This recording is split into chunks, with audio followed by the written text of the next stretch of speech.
Elle a fait une véritable révolution. C'est une femme exceptionnelle. C'est une femme très courageuse qui n'avait peur de rien, qui avait une autorité naturelle et qui était suivie par un très grand nombre de gens. Eh bien voilà, il est 8 heures et bientôt 38 minutes sur Radio Kalita. Nous avons le plaisir d'être en ligne avec Claude Reitman. Claude, bonjour, Boker Tov.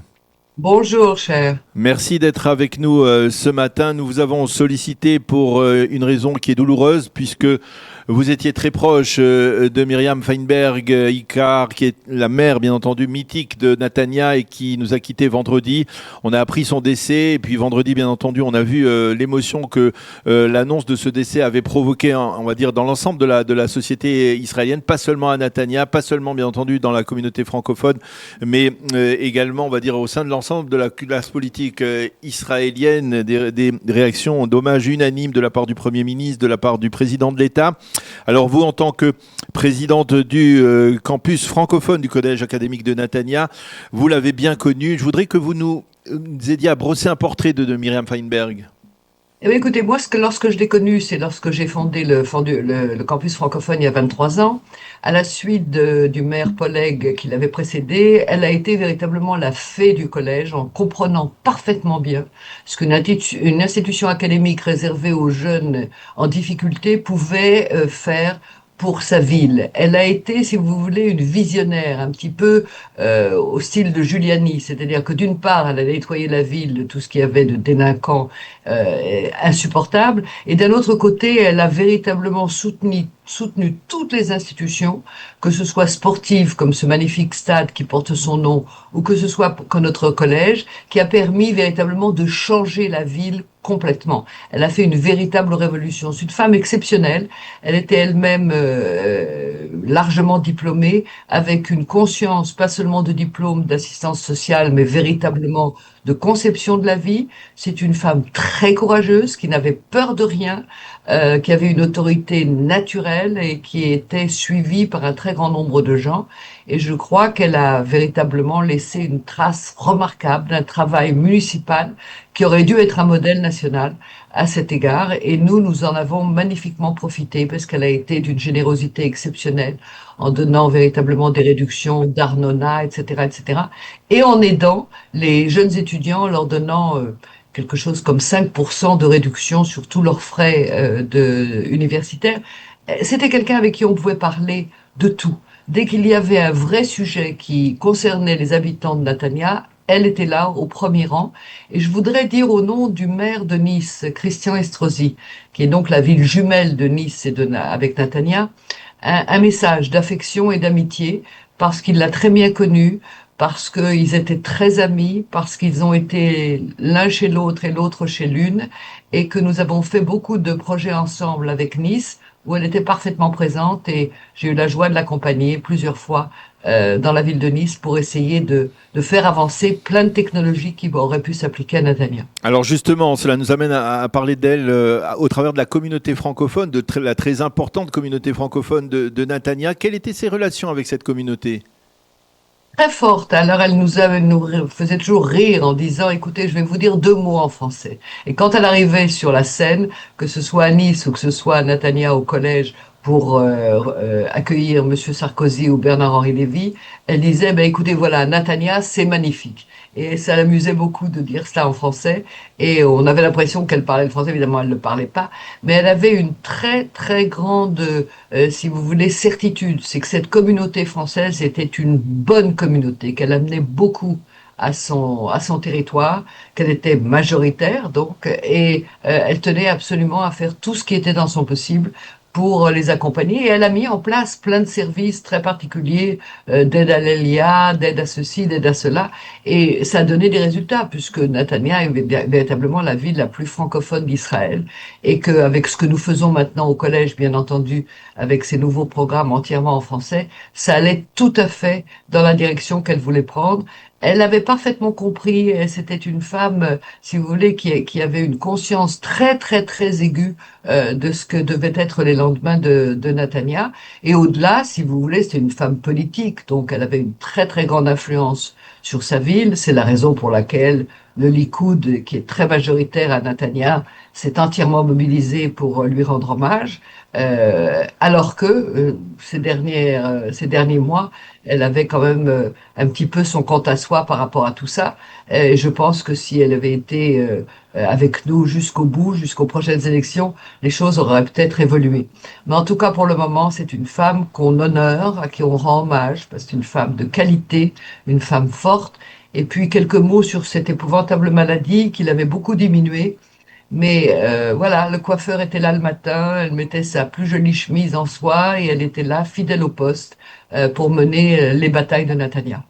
Alors, je reprendrai parmi les nombreux hommages qui ont été rendus à Myriam Feinberg, l'hommage du grand rabbin Kalman Ber, qui est aujourd'hui le grand rabbin d'Israël et qui était le grand rabbin jusqu'à il y a un an, le grand rabbin de Netanya, qui disait qu'elle avait aussi cette capacité de permettre de parvenir à concilier les différentes composantes de la ville de Netanya, c'est des différentes communautés. Il y avait les francophones, il y avait aussi les originaires de Russie, il y a aussi les originaires d'Éthiopie, les Israéliens, et tout cela, elle arrivait à concilier tout ce monde-là?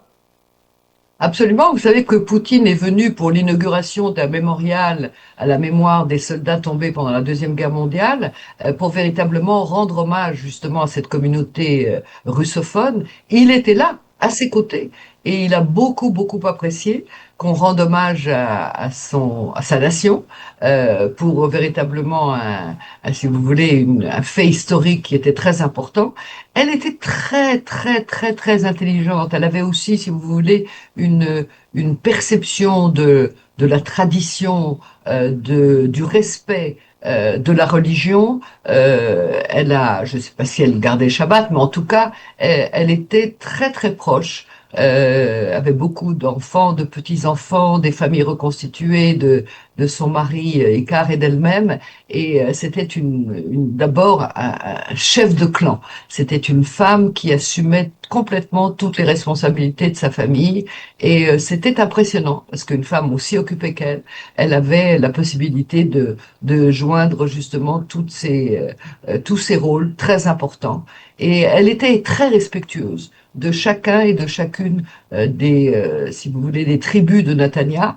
Et je crois que c'est une des raisons pour laquelle elle a été particulièrement soutenue, même jusqu'aux dernières élections, qui étaient un petit peu moins, si vous voulez, complètement en sa faveur, parce que il y a des forces nouvelles à Netanya, il y a, comme partout en Israël, et il y a des gens qui veulent reprendre le flambeau, mais elle était quand même, elle a été réélue, et ça a été pour elle une très très grande émotion cette dernière réélection.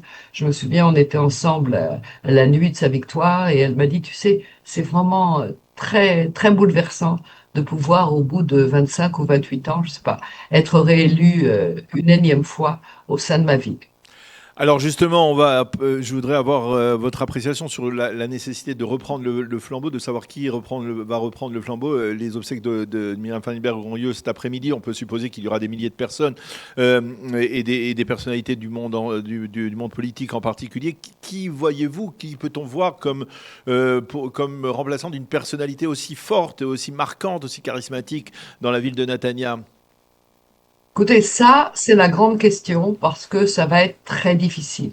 Il y a des forces, hein, de très jeunes de gens qui sont dans cette politique et dans cette volonté de conquérir la ville de Netanya, qui se sont d'ailleurs opposés à elle pendant les dernières élections. Ils ont de très très grands réseaux, très forts. Et je pense qu'ils sont aussi patriotes et complètement dévoués à la ville.